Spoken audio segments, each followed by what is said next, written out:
Hello everyone. जिंदगी की सच्चाई को बताने से पहले अगर आपने अब तक मेरे चैनल को सब्सक्राइब नहीं किया तो कृपया मेरे चैनल को सब्सक्राइब करें। अभिषेक और उसके दादाजी की आपस में बहुत बनते थे और बचपन से ही उसका ख्याल रखते थे। दादाजी की एक आदत थी कि वे हमेशा अपने साथ एक डायरी लेकर चलते थे। अभिषेक अक्सर उन्हें ऐसा करते देखते और पूछता, दादाजी बताइए ना, आप इस पर क्या लिखते हो? दादाजी उसकी बात हंसकर टाल देते और कहते, तू नहीं समझेगा। अभिषेक अब बड़ा हो चुका था और दादाजी करीब 90 वर्ष के हो चुके थे। उस रात भी सभी लोगों ने साथ खाना खाया और अपने अपने कमरों में सोने चले गए, पर दादाजी ने अगली सुबह नहीं देखी। उनका देहांत हो चुका था। अभिषेक के लिए किसी सदमे से कम नहीं था। वह फुट फुट कर रोया। दादाजी के साथ बताया उसकी आंखों के सामने से गुजरने लगा। अंतिम संस्कार के बाद जब अभिषेक उनके कमरे में गया तो उसकी नजर उस डायरी पर पड़ी। अभिषेक पन्ने पलटने लगा। अभिषेक ने पढ़ना शुरू किया। बेटा अभिषेक, तू हमेशा पूछता था ना मैं इस डायरी में क्या लिखता हूँ, तो आज मैं तुम्हें कुछ बताना चाहता हूँ। आज मैं तुम्हें अपने जीवन के अनुभव का निचोड़ देना चाहता हूँ। मेरे जाने के बाद तुम इन 10 बातों का ध्यान से पढ़ना और इसे अपने जीवन में अपनाना। तुम जिंदगी के असल मायने समझ पाओगे। नंबर 1, प्यार और समझ के साथ चीजों को स्वीकार करें। हमेशा यकीन रखो कि सुरंग के अंत में प्रकाश होगा। परिस्थितियों को कंट्रोल करने के लिए जो कर सकते हो करो, क्योंकि वे तुम्हारे हाथ में नहीं होते। जो भी हुआ है उसे ऐसा ही होना था। नंबर 2, लाइफ बहुत सिंपल होते हुए भी सुखद हो सकती है। बहुत बार तुम्हें लगता है कि जिंदगी बहुत जटिल है, लेकिन ये हमेशा सिंपल हो सकती है। बस तुम्हें इतना ही करना है कि एक समय में एक ही काम करना है। तुम्हें एक साथ बहुत सारी चीजों नहीं करनी। तुम जिंदगी में जो कुछ भी डालोगे वो तुम्हें इंटरेस्ट के साथ उसे लौटा दे। खुशियाँ चीजों में नहीं होती हैं, वो तुम्हारे भीतर होती है।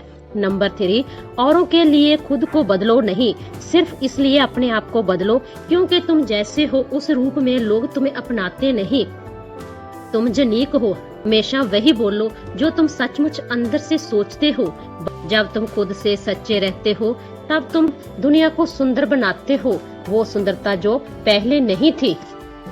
नंबर 4, तुम वो नहीं हो जो तुम थे और इसमें कोई बुराई नहीं है। हम हर रोज नया सीखते हैं जो हमें किसी न किसी रूप में बदल देता है और हमें एक दिन एहसास होता है कि हम वाकई में बदल गए हैं। ये बिल्कुल नेचुरल है, इसलिए कभी इसके लिए अफसोस मत करना। बदलाव प्रकृति का नियम है। नंबर 5, जो होता है अच्छे के लिए होता है। हमारे साथ जो भी होता है वो आज हमें चाहे जैसा लगे, पर बाद में पता चलता है कि वो हमारे भले के लिए ही था। जिंदगी तुम्हें कई जगह ले जाएगी, अलग अलग अनुभव करवाएगी। खट्टे मीठे हर तरह के अनुभव, ये सब बातें तुम्हें ग्रो करने में मदद करेगी। इसलिए कभी निराश में मत डूबना। हमारे साथ वही होता है जो हमारे साथ सबसे अच्छा हो सकता है। नंबर 6, खुशियाँ चुनो, पैसा नहीं। बहुत लोग ये सोचते हैं कि पैसा उनके जीवन में खुशियाँ ला सकता है, लेकिन दौलत का पीछा करने का कोई मतलब नहीं। हाँ, पैसा जरूरी है, लेकिन बस उसी के पीछे भागते रहना एक बहुत बड़ी गलती है। हर एक निर्णय में पहले खुशियाँ को देखो, बाद में बैंक बैलेंस। इस तरह जब तुम बूढ़े होंगे तो तुम चीजों को असल कीमत जानोगे।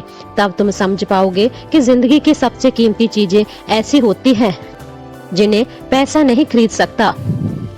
नंबर 7, निश्चय करो कि तुम पॉजिटिव रहोगे। जिंदगी के बारे में एक बहुत जरूरी चीज जो तुम्हें समझानी चाहिए वो ये कि अगर तुम खुश नहीं हो तो यह परिस्थितियां की वजह से नहीं है, बल्कि तुम्हारे खुश ना रहने के निर्णय की वजह से है। हर बार जब जिंदगी तुम्हारे रास्ते में बाधा डाले तो एक बड़ी सी मुस्कान दो, उसकी मौजूदगी स्वीकार करो और हंसते हुए उसे पार करो। खुश रहने का निर्णय लो और चाहे जो हो जाए अपनी निर्णय पर अटल रहो। यही खुश रहने का रहस्य है। नंबर 8, कभी कभी कुछ लोगों को पीछे छोड़ना पड़ता है। अनफॉर्चुनेटली जिंदगी में टकराने वाले सभी लोग अच्छे नहीं होते। कुछ मामलों में वो हमारी ग्रोथ को इंटरप्ट करते हैं। जब जान जाओ कि कोई व्यक्ति तुम्हारे लिए सही नहीं है तो मजबूरी से उसके साथ चिपके मत रहो। एक टफ डिसीजन लो और जिंदगी में आगे बढ़ जाओ। नंबर 9, जिन लोगों से तुम प्यार करते हो उन पर पूरा ध्यान दो। हो सकता है कि हमेशा साथ रहने के कारण तुम उन लोगों को फॉर ग्रांटेड लेने लगो जिनसे तुम सबसे ज्यादा प्रेम करते हो। जब तुम अपने किसी करीबी से पूछो कि वो कैसा है तो बस ओके सुनकर आगे मत बढ़ जाओ। उसकी आंखों में देखो और पूछो उसका दिन कैसा गया और वो कैसा फील कर रहा है। अगर तुम्हें ऐसा लगता है कि वो तुम्हारे दोस्त बस तुम्हारी जरूरत के लिए याद करते हैं तो चिंता मत करो, खुश रहो कि तुम उनके लिए एक उम्मीद की किरण के समान हो। नंबर 10, हर एक एंडिंग हैप्पी एंडिंग नहीं होती। सेटबैक्स या फेलियर लाइफ का हिस्सा है। जरूरी नहीं कि तुमने जो कुछ भी शुरू किया है उसका एक सुखद अंत हो। इसलिए जब बहुत प्रयास करने पर भी हैप्पी एंडिंग ना हो तो बेहतर होगा कि तुम एक न्यू बिगिनिंग करो। कभी भी पुराना सब कुछ छोड़कर नया शुरू करने से डरो मत, चाहे तुम उम्र के किसी भी पड़ाव पर हो। तो दोस्तों, आपको मेरी जय जिंदगी के 10 सच्चाई कैसे लगी प्लीज कमेंट बॉक्स में कमेंट करना मत भूलना। मिलते हैं नेक्स्ट वीडियो के साथ। Thank you.